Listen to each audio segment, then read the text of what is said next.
my heart in the palm of your hand.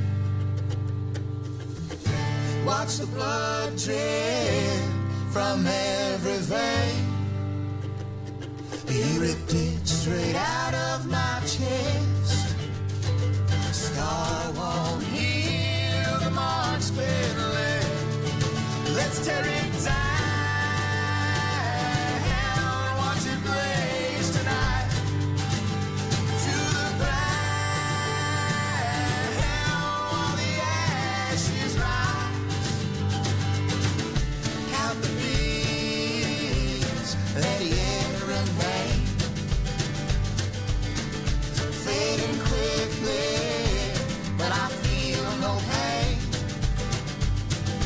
Hardened and cold from the love I once knew. Walls built by frames, thoughts of you. Let's tear it down. Watch it blaze tonight to the ground. The ashes rise. While the ashes, while the ashes rise. While the ashes, while the ashes rise.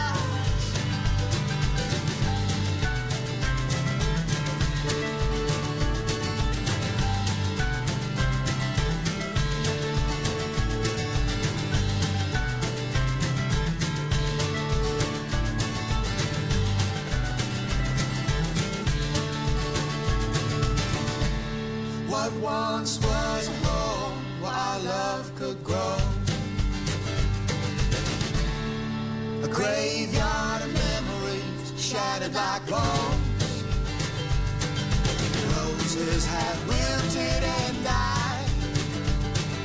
Thorns and the vines have grown intertwined. Let's tear it down. Watch it blaze tonight to the ground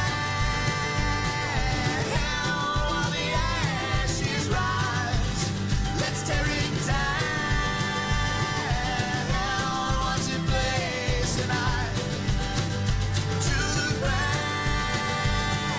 while the ashes rise.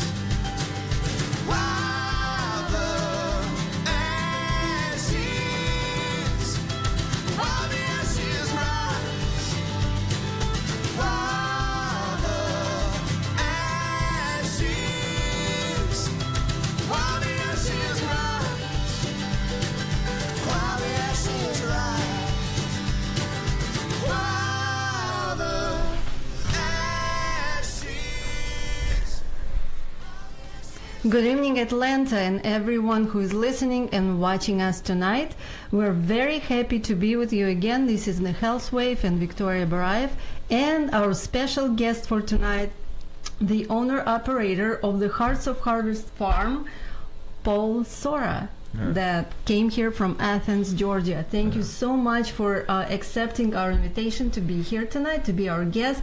Thank you for coming here from far away and being with us. Yeah, it's a pleasure. We're happy to be here and be a part. Thank you. Your wife was supposed to be here with us as a guest, but she couldn't come, obviously. Yeah, she's home with our 2 girls this evening. Oh, wonderful. How old are your girls? They are 4 and 2. Wow, you're a handful. Yes. Okay. Quite a handful. Very nice. So the kids get to live on the farm. How nice. It's a blessing for them. We're just trying to provide them with a different opportunity that a lot of families and children don't get the chance to give their kids. So we're excited about it. Most definitely. Well, tonight we're talking about how to incorporate into our lifestyle the best quality grown, organic or clean, free of pesticides foods. And Paul is here to help us learn about it. I just wanted, before we start, I wanted to show one analogy that I learned from the documentary that Paul recommended for me to watch, One Man, One Cow, One Planet. Very nice documentary. I recommend anyone who wants to learn more about how our plant-based foods are grown, watch that. So here you go. Imagine that the earth is an apple. Cut the earth into 4 pieces, to 4 quarters. Remember this analogy? Yeah. So 3 quarters is water, the rest is land, soil. Then you take that soil and cut in half. 1/2 is what represents mountains, deserts, and ice. There is only 1/2 left. So then this half you also cut in quarters. Right? So 3 parts go out because it's wet, rocky, and not fertile. We can't use it. What's left, 1/32 of the earth,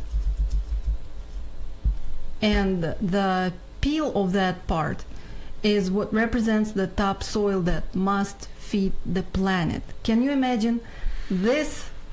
What feeds the entire world? As of April of 2018, 7.6 billion people on Earth. And we have to feed off of this part of the Earth. And what do we do with our soil? Comparing to what's going on, it's true war, because modern agriculture that model started after the Second World War, really is like war to our planet, because we use pesticides, herbicides, all kinds of chemicals in our soil, insecticides, you just name them, trying to use that to annihilate enemies. But instead what we do, we turn that against our planet, against our health. And as a result, we get toxic soil, we get toxic water, toxic air, and toxic food. And then degenerative disease is on the rise. It's what's going on. It's crazy. Cancer, heart disease, diabetes are #1 killers, along with stroke. And what do people do? Consequently, people turn to healthier lifestyles. People are looking for ways to eat healthier, to lead a healthier lifestyle without knowing how to. People want to, but they don't know what healthy foods are. They don't know the difference between organic, conventional. They don't know the difference between whole grains and beans. They think lentil is a grain or whole wheat bread is whole grain. People have no idea about the concepts of seasonal growing foods and not seasonal, what's in season, what not, because everything is available on the market. And because of that, people turn to doctors, people turn to nutritionists, people are disconnected from that part of our well-being that actually essentially needs to be brought back into our lifestyles. But we're trying hard. Those who are health conscious are trying hard. They understand you got to go to Whole Foods at least and buy organic quality foods, or some other health food markets, health food stores. Those people who are not trying, they don't know yet, but our goal here, especially on the Health Wave, we try to bring people closer to the well-being, to the right concepts of well-being and health.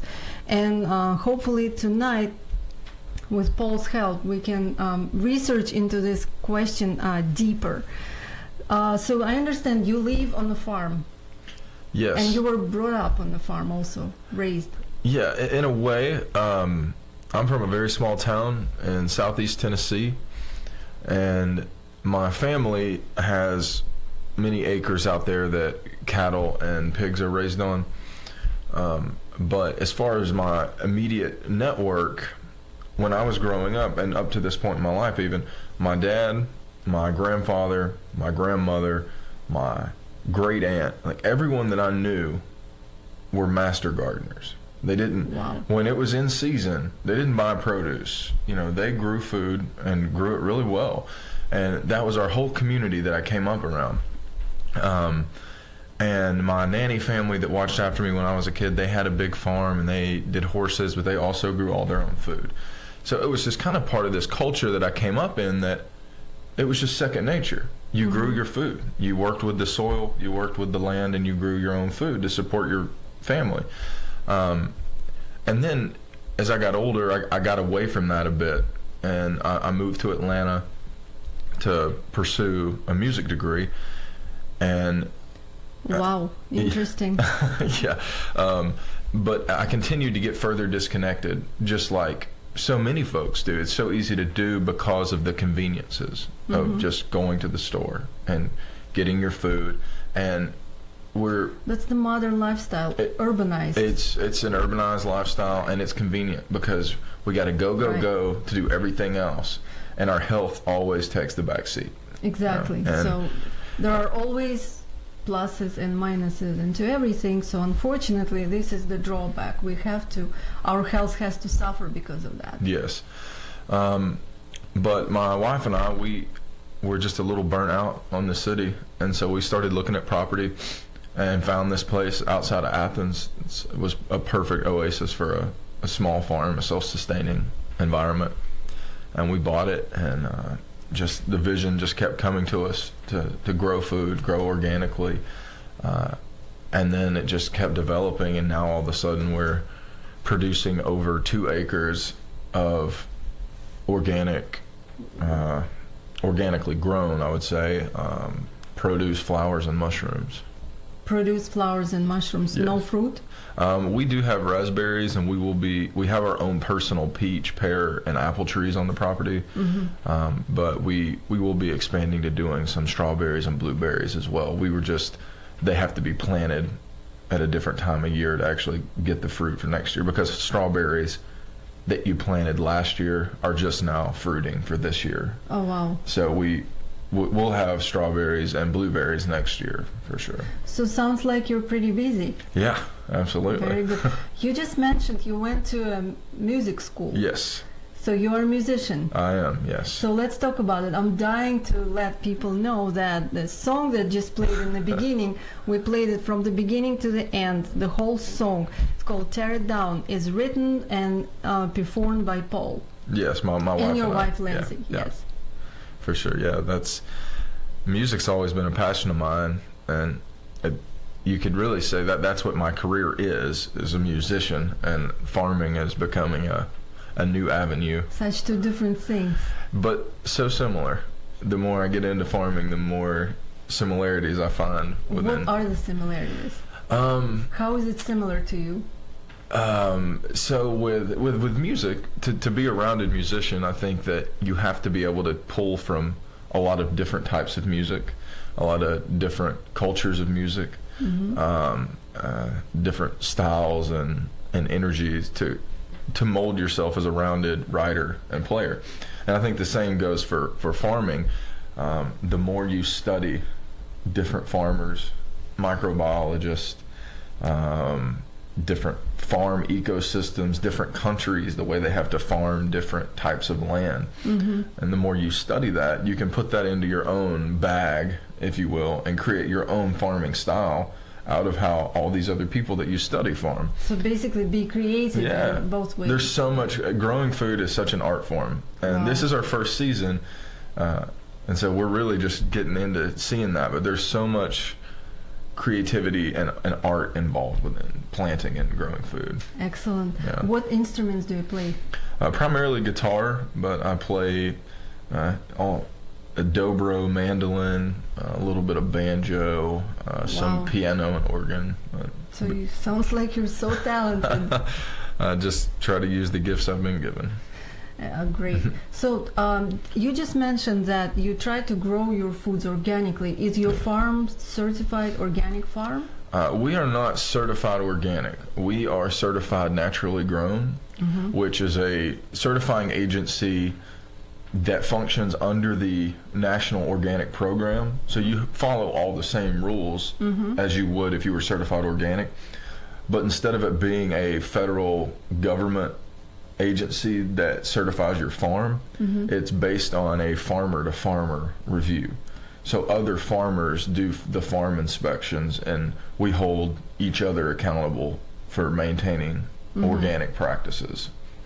So when someone is looking to buy organic produce, and they come to a farm that's not certified organic, it doesn't necessarily mean that they are not organic. Correct, right? correct. So what do you need to do? You need to go to the owner and talk to them and ask about how the fruits and vegetables are grown, correct? Absolutely. The organic program can be expensive, around $1,000 a year to keep your certification, and it's a lot of paperwork. And I think that it's a good certification to have if you're doing a lot of wholesale, if you're selling to grocery stores and bigger distributions. But there's plenty of great farmers that grow organically that don't have the USDA organic label. And I think that the angle to that is, if you're at a farmer's market or you're searching out a farm to work with or to purchase from, to build that relationship and talk to them about, are they using chemicals? Are you using pesticides? Are you using synthetic fertilizers? And a lot of times folks will be honest with you. Sometimes they won't, but like in anything, you have to use your own gut and your own judgment. When we spoke before, you mentioned about the way of growing your vegetables, your produce, is called biodynamic. Yes. So can you tell us a little bit more about that? What is biodynamic? So biodynamics is a branch of agriculture that really came to fruition in 1924 from a series of lectures from Rudolf Steiner, who's a pretty well-known philosopher at that time, author, educator, very talented person, just an Austrian philosopher, unbelievable mind. And his whole concept was that the best way for a farm to operate was within a closed system in which the farmer grows the food for the livestock, the livestock eats the food that the farmer grows, the farmer then creates compost and soil nutrients from garden waste and the manure from the cows, and then that compost is applied back to the soil to feed the soil the microbes that it needs to be a living humus, and then that feeds the plants, that feeds the workers and the people that live on the farm. So basically the farm is one whole organism. So yes. That's where the idea came from. Yes. And so we're a small scale farm, so we don't have the amount of land to have cattle or goats or livestock to produce our own manure. So I would say that we use biodynamic practices. We have our own earthworms, so we create our own worm castings or vermicompost that we use in our soil. But we wouldn't be able to be certified biodynamic because that's a big piece of it. You have to have your own livestock that's being fed, that's feeding the soil. It's like you have to have this one closed system in place in order to be biodynamic certified. Yeah. To sum it up, everything the farm needs has to be created from within the farm. You can't bring in anything outside to sustain the farm system, which requires a lot of land to do. But like we were talking about with music, grabbing from different musicians or different styles, there's so many things about biodynamics that we like. We don't have that piece of it, but we're using a lot of the other practices involved in biodynamics to treat our soil.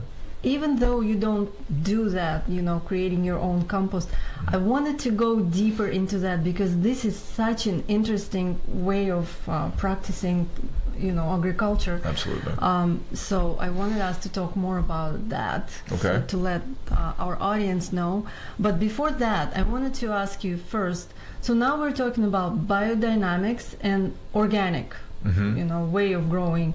What is the difference between the two? Okay. So whether it's organics or biodynamics, both are a huge step in the right direction against conventional farming. Because technically with organic, there are no synthetic chemicals allowed. There are pesticides allowed, but those pesticides have to be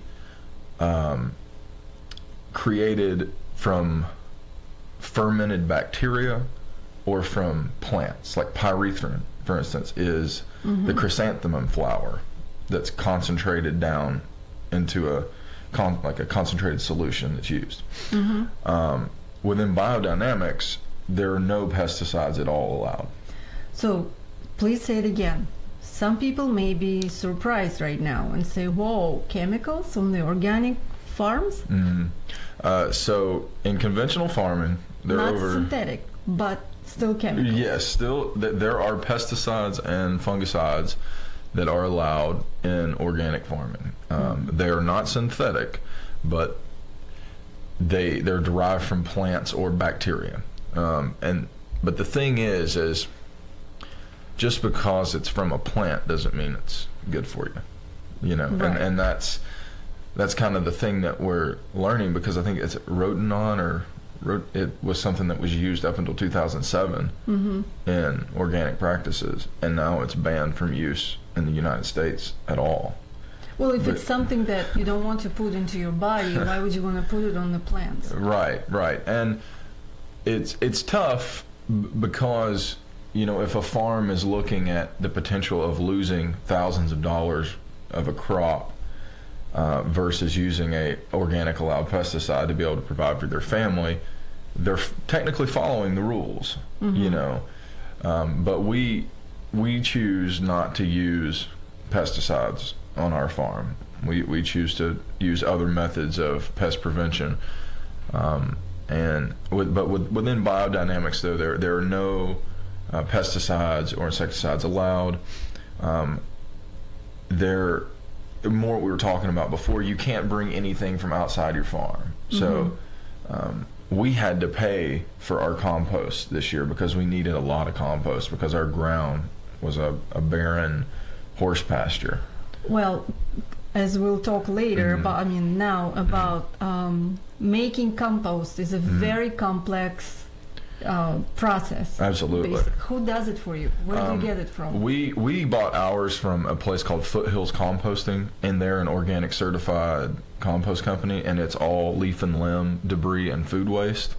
So there's actually no manure involved. So we had to bring in about 50 tons, two semi-trucks of compost that we've treated our soil with. But you know, that's against the rules of being certified biodynamic, because we had to bring that in. Other things would be, and we'll get more into the compost, just as far as the differences in the organics and biodynamics, is one of the things that's actually promoted within organic farming is plastic mulch. Wow. To where you cover your beds in sheets of plastic and you farm out of that. And so you basically grow on plastic. You're growing in the soil, but it's coming up. It's under the plastic. And that's, you know, it's just one of those things where there's not enough research for us personally. You know, I'm not a big fan of it because we know that plants evolve, their genetics evolve, and there are already studies showing that mangrove is now growing on and in plastic. Wow. Doesn't even need soil. It's evolved to a point where it's growing on and in plastic. So that plastic is becoming a part of the mangrove. Sort of got modified. It's evolved. Much. Yeah, I mean, it's learned to adapt to it. It's become resilient to the plastic. And so it's hard not to wonder, you know, how far is that going to go, you know, with the vegetables. And the other side of that is the amount of waste, because the plastic every year is pulled up out of those fields and sent to a landfill because you can't recycle it. Wow. So here we are spending all this time and energy worried about conservation of soil and conservation of the planet, but then we're putting thousands of pounds of plastic every year into a landfill. Doesn't make any sense. It's a tough trade-off, you know. And again, it's allowed in organics. So if an organic farmer uses it, he's following the rules. He or she is following the rules, technically. But in our operation, we're not a big fan of putting plastic on the soil and on the ground where our plants are going to be growing that we're going to be selling to people. Yeah. Well, so now we're learning that within the organic growing or farming, we say, there are pesticides allowed, plastic is allowed, And then we're thinking, many people that go to buy organic produce to the market, they think, they take it further and start thinking, so how is it possible to create a mass production and feed the entire country with the organic, what people think chemical-free foods? Mm-hmm. So now that makes sense. If you use pesticides and herbicides on the farm, then you can create mass production, right? Mm-hmm. Yeah, because using the plastic, you then don't have to cultivate or like weed your beds because the plastic suppresses the weeds. And it's much easier. It's much easier. So, compared to conventional farming, organic is, leaps and bounds better. Right. It's better. But there is always a step further. Absolutely. And not every organic farmer does this, Mm-hmm. There are plenty of farmers I know that don't use plastic Mm-hmm. and don't use pesticides. But I think that people need to be aware that if they're buying organic, it doesn't mean you're buying food that's pesticide free or that hasn't been grown in plastic. Right. And if you study the organic allowances, they don't claim to be pesticide free. I think that's just an illusion that some folks get under, is that True. It's just like when you go to the store and you buy foods and the label says made with organic ingredients.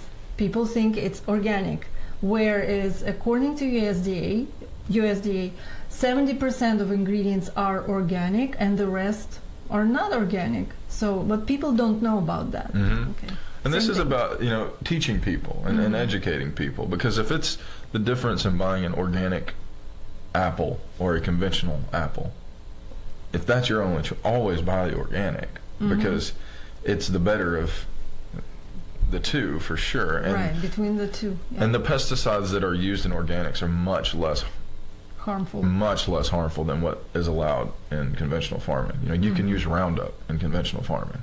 Right. That's toxic. But you don't see biodynamically grown foods in stores ever. Yeah, it's very rare here. Because it's hard to produce so much, I guess. Mm-hmm. Large quantities. There's a biodynamic farm in Tennessee that we study a lot from him, and his name's Jeff Poppins. He also goes by the Barefoot Farmer, and he is a brilliant mind in agriculture. He's written a few books.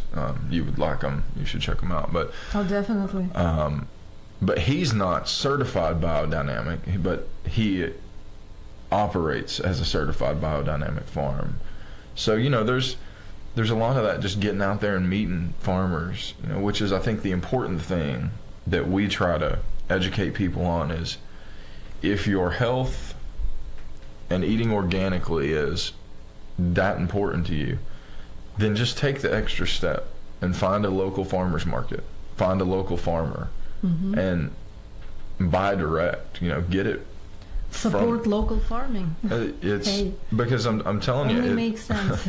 It's just like supporting any other local small business. Right. It's kind of the backbone of what this country has been for so long, and it's not only are you supporting a family, but you're supporting your own health by the integrity of food that you're putting in your body. Absolutely. By the way, I just wanted to mention that the organic farming actually brought by Lord, what was his name? Northbourne, I believe. So he took that idea from the biodynamic farming, right?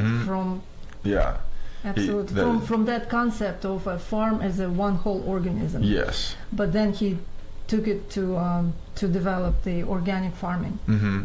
So basically, the organic farming came from the biodynamic, right? Farming. Correct. Although biodynamic farming has been introduced to the United States fairly recently, and only now is really becoming more popular. Yeah. However, it has been done like this for a long time before. Yes. Previously. Without the label of biodynamics. Exactly, without the label of biodynamics. But what we know, Rudolf Steiner, he was a mystical philosopher, right? So he brought his mystical concepts into the biodynamic farming concepts, right? Yes. So, and many people, when they hear about biodynamics, they think about, oh, it's all this voodoo doo-doo, about the way of making compost and stuff. Well, let's talk more about because it's very fascinating the way it's made. Okay. Basically, the whole idea, I'm sorry, I'm interrupting. No. The whole idea is about preserving soil. Yes. Right? And the way it's preserved is very interesting. Yes. And, biodynamics and organic are both very, the main thing is the soil, is feeding the soil, and by feeding the soil healthy microbes and healthy fungal bacteria, we help to develop a living soil. And the way that biodynamics views the soil is it's like the soil is the stomach of the human body. That's kind of the metaphor. Without a healthy gut with healthy bacteria, your body is out of sync. And these are things that you're familiar with in your field in your profession, and that's the same with the soil. So to create a healthy living soil, we have to feed that soil. We have to feed it the microbiology that it needs, and so we do that through applying digestive enzymes. Exactly. It's the digestive enzymes, and we do that through compost applications. And compost is taking it's quite a process that we could do multiple shows on, just making compost. But the roundabout thing is you're combining leaf and limb debris, yard waste, kitchen waste, crop residues, animal manure, and you're using certain portions of each. And the animal manure, I think it's a big component in it. Yes, but now on our farm we use compost that is manure free. It's only leaf and limb debris and food waste. But originally biodynamics came with this concept, right? The biodynamic compost is a little different because the compost, the nitrogen, because that's what you're getting from the manure is nitrogen. So you're adding nitrogen through animal manure mixed with hay, crop residues, grass clippings, leaf and limb residues, and you're essentially layering a big pile, where you go carbon, nitrogen, topsoil, carbon, nitrogen, which is the manure, topsoil, and you layer it up, and you wet it, and you let it sit, and then you turn it either by a pitchfork or by a front end loader on a tractor. And as you turn it, these piles heat up to 140 degrees, 120 to 140 degrees inside. And what's happening is it's decaying all of that matter into a composted product, which kind of just looks like perfect black soil by the end of it. And within that is it something that takes a long process, like for 6 months or something? Yeah, six months ish, and depending on what equipment you have available, you can turn it more and more frequently to continue heating it up and continue decomposing it. But 6 to 9 months in there is the amount of time that a lot of it takes. And then within biodynamics, you mentioned the voodoo thing about it, but there are preparations that you apply to your soil and compost within biodynamics, which certain things that you would put into the compost would be aged yarrow, aged nettle, like a stinging nettle plant, aged chamomile leaves or chamomile flowers, aged dandelion flowers, and valerian root. And so each of and also white oak bark from the white oak tree. And each of these things are encased and buried underground for up to a year. And but you missed the important part about the female cow horn. Oh yeah, so that's actually not applied to the compost. So the main soil application is when you take the horn from a lactating female cow, and you fill it with cow manure, and then you bury that in the ground for a year. And then when you break new ground, when you till the ground or plow the ground, you then take a bit of that concentration out of the horn and which put it turns in completely into something Yeah, new. it turns into this extremely like concentrated high nutrient humus product.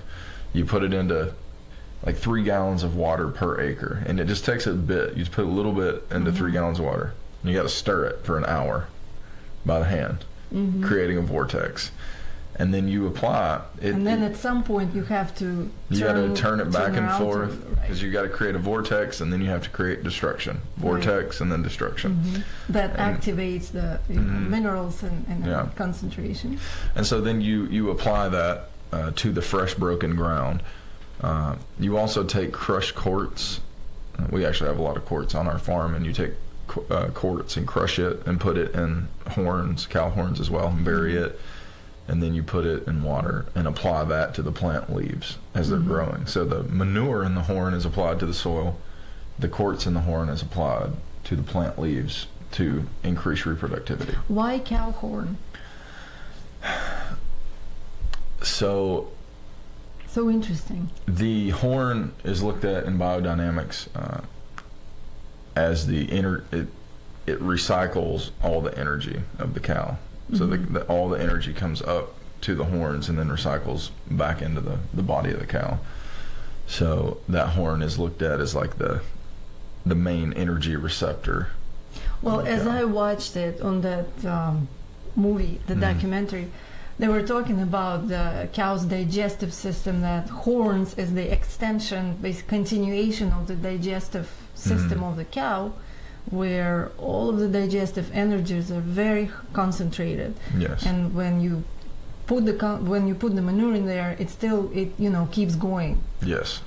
Yeah. Very interesting. Yeah, it's whatever it is, it works. It works, and that's kind of what, when people start getting into biodynamics and treating their land this way, they it just starts working, and you just don't ask questions. You just keep doing it. And then you do it at a certain lunar cycles, right? You just put it in the ground.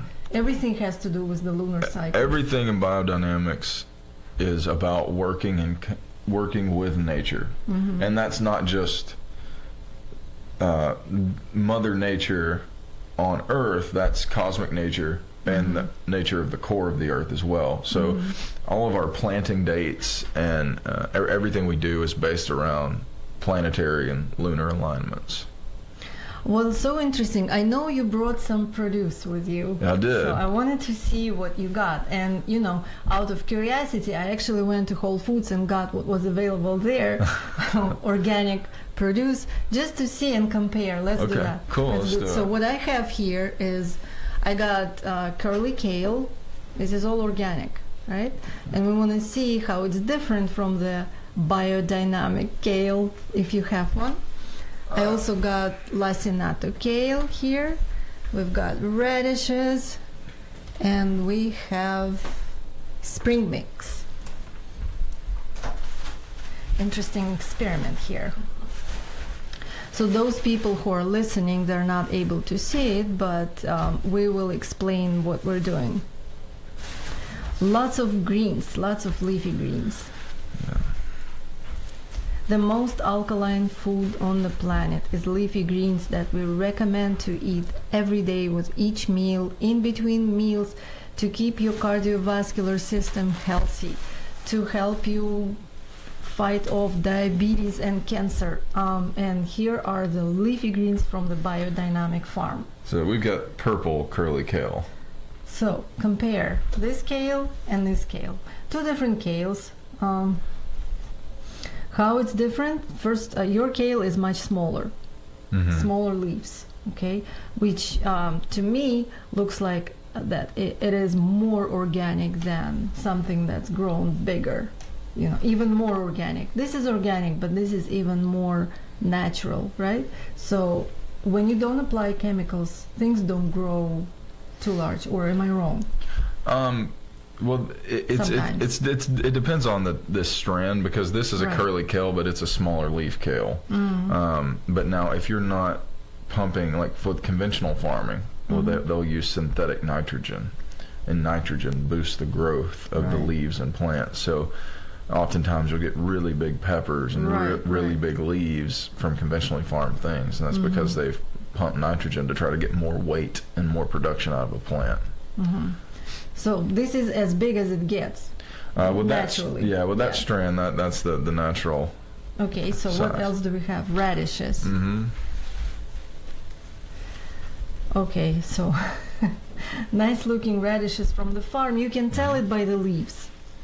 So these were probably took longer to commute to get to the Whole Foods market. Okay, and this came straight from the farm, so you can see how springy and nice, much nicer than something that traveled a long time. Okay, because these greens are still sautéable and usable. Absolutely. With these, they've kind of wilted to. So that's why we say when you buy radishes, you come home and you cook the greens if you mean to cook them right away, because they wilt very quickly. Okay, all right, interesting. What else do we have? Let's see. I've got a couple of different spring mixes here. Spring mix here and spring mix there. I mean, by looking at this, even through the box, you can tell that this is not like 100% fresh. This looks much fresher, don't you see? Why don't we take it out and take out some, and I can open this box and take out some of mine. Wow. So now I'm looking at mine. It looks much more wiltier than yours. Okay. And notice the greens, how electric the greens are in this. Right, and the color. You can, as Irina has something to say. Say it, please. Oh, okay. Let's move this bag so we can see it. Right, so we can see. I don't know if you can see it on the camera, but definitely you can tell. This traveled here for 2 hours or so, and this traveled here a long way from wherever it came from. You know, probably days, maybe less, but still, you can tell by looking at the leafy greens. Okay, but still looks better than the conventional one for sure. So what else do we have? Let's see.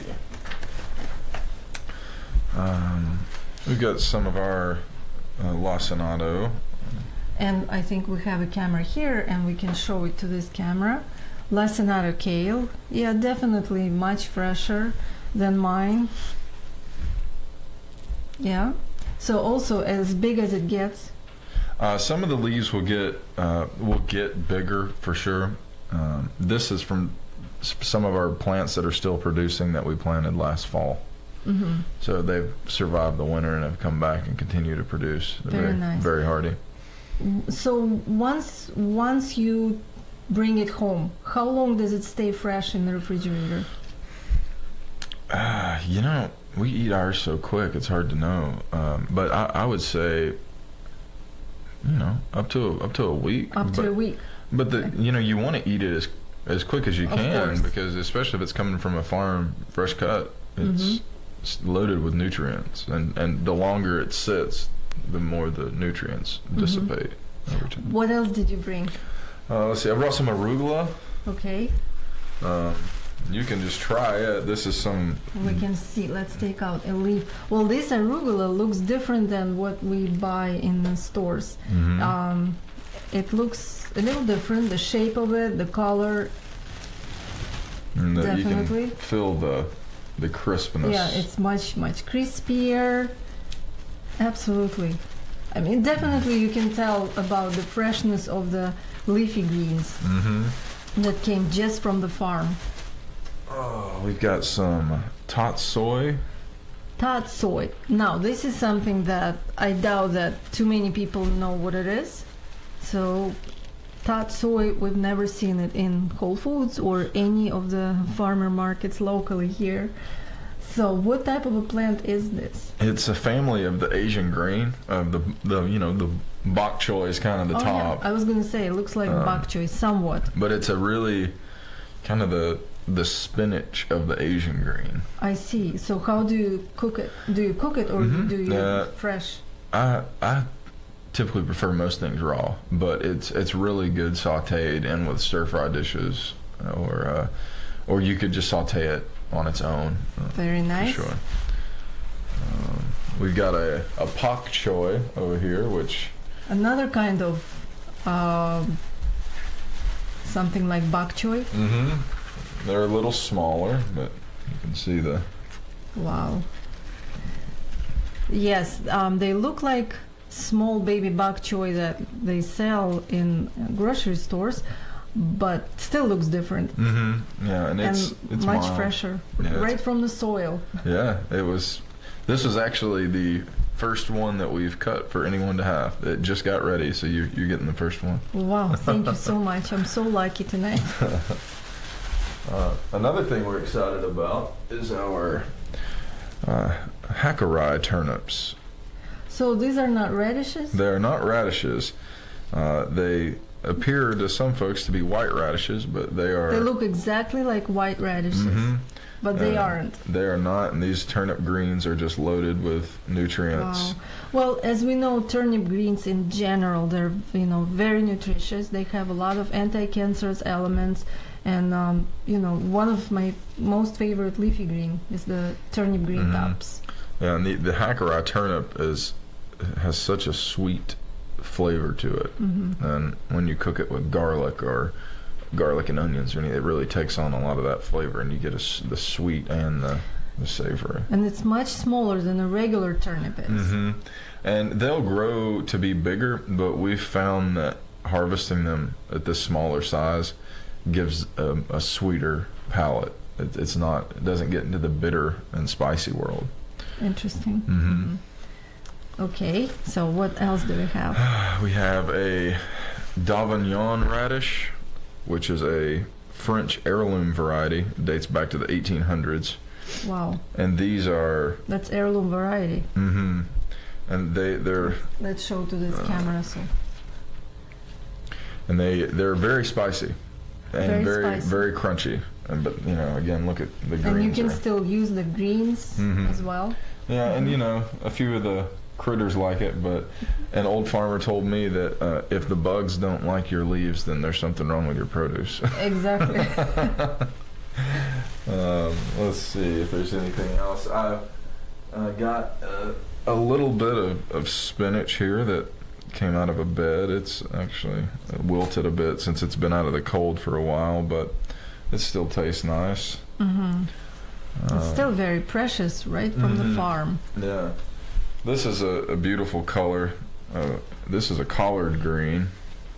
Collard green. And okay, these so are... these collard greens look different than the ones we buy in the stores. And this is it's a blue collard, and it's got a really pretty purple vein. And right, you can tell. We know it's difficult sometimes to get that color, the purple, into our diet. And so if you ask me what it is, I would never say it's a collard green. I would never know. And then for contrast, I've got some of our standard Georgia collards in here, so you can see the difference of the two. So there's a white vein Georgia collard, and then this is called an Alabama blue collard green.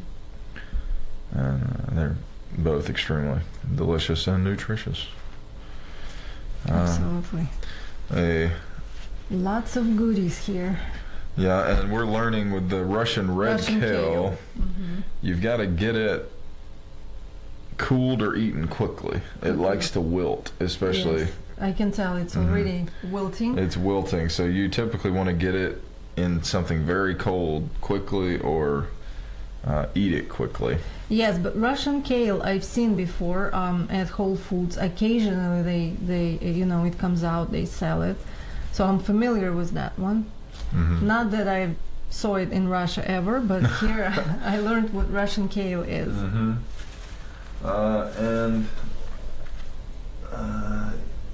This is a spotted troutback lettuce. Oh, how interesting. And that's Okay. definitely got some different. So you've got some exotic types of lettuces Mm-hmm. on your farm. Yeah, and right now it's everything. There's a lot of greens and baby roots. That's what's in season, you know. So I understand that all of these things are seasonal. It's what's in season. Yes. Okay, so how about all the other foods like tomatoes and cucumbers and, you know, what we like to buy? We go to the grocery store, we see everything available. Yeah. We have no idea what's in season. Yeah. It's so for us right now, we're just now putting our tomatoes, cucumbers, and peppers into the ground. Because those plants are typically pretty fragile, so you want to wait until after the last frost. Or you can put them in before the last frost and use some kind of row cover or plastic, like a greenhouse cover, Right. over them to protect them. But unless you're growing in a heated greenhouse or a hoop house, there's no squash, there's no cucumbers or tomatoes in our region right now. Now, maybe in South Florida or California, Arizona, New Mexico, you could get some tomatoes or cucumbers, but right now, seasonally, it's just things aren't in. This is what's being grown. So in what season. comes next in season? Up next will be What's ripening the next? we've got beets coming on strong. We've got a lot of carrots coming on, and those things are already in season now. But our next wave will be the summer crops: the melons, the tomatoes, the cucumbers, the peppers, the green beans, potatoes, squash, zucchini. What can be better than eating in season? I mean, what's in season? Yeah, that's It's definitely better for our health. absolutely. Let me ask you this. You eat all these plant foods. Are you a solely plant-based eater? Yes. You are? Yes. Have you always been like that? No, I was a carnivore for 30 years. Wow. And What made you change? I needed a lifestyle change altogether, and my diet was a part of that. Was And, it because of health concerns? you know, I was getting heavier. My grandfather had some heart problems. There's some things that have stroke and things that ran in our family, and it's always kind of concerned me. And you know, my lifestyle was getting a little crazy as well, so I needed to clean up, and that was, you know, across the board. And the vegan diet. You know, I started out as vegetarian, just getting used to it, where I would still eat cheese and dairy, but then we started eliminating dairy and cheese and everything. So I mean, the one exception is I like honey. I still, you know, as long as it's responsibly raised honey, and our business partners have Biodynamic honey, so Oh, wow. it's So you know. how long have you been plant-based? A little over a year. I guess about 18 months now. Okay, so Yeah. how is it working for you? Unbelievable. I've lost probably 35 pounds. Wow, congratulations. Thanks. Big step. Yeah. And just overall, like, stomach health. Improve. And everything was really kind of, it all syncs up, you know. But there were stomach things that I just thought was how people felt. That was just part of being a human, but going plant-based, so many of those things have gone away.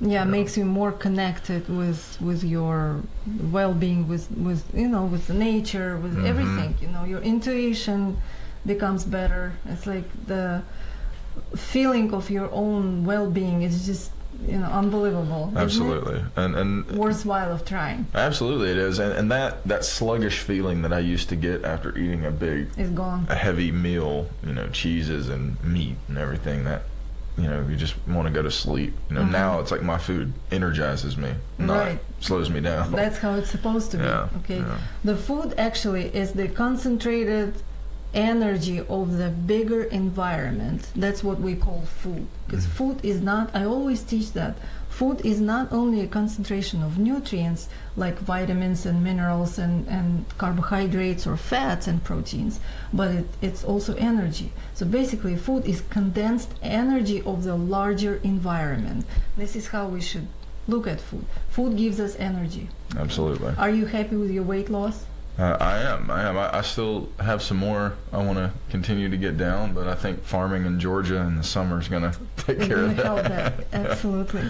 So the time is almost up, but before we finish, I cannot let you go without asking you to sing something to us. Would you be able to do that? Absolutely. Yeah, I'd love to. Yeah, cool.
When I was down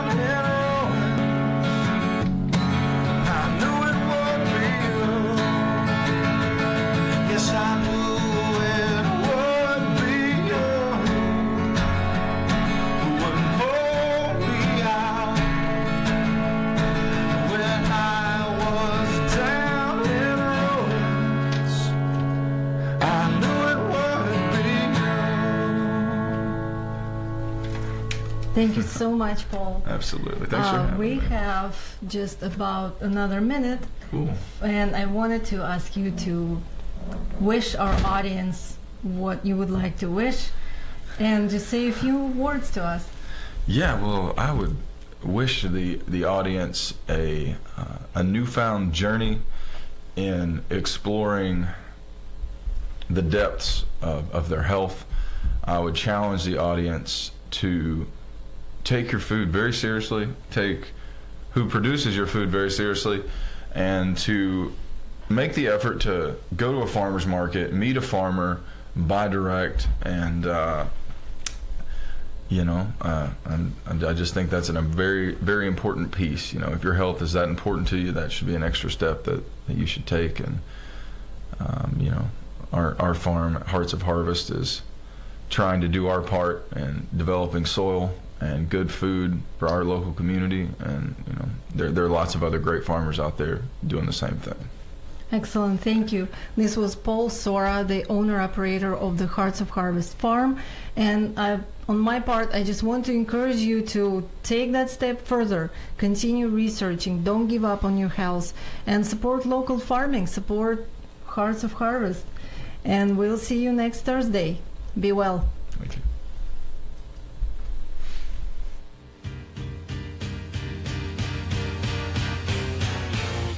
Если любишь, то прости.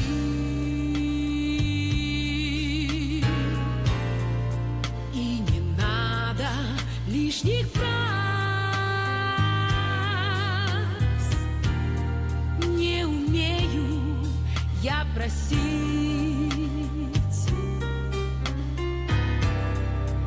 И не буду в этот раз. Все непросто, знаю я.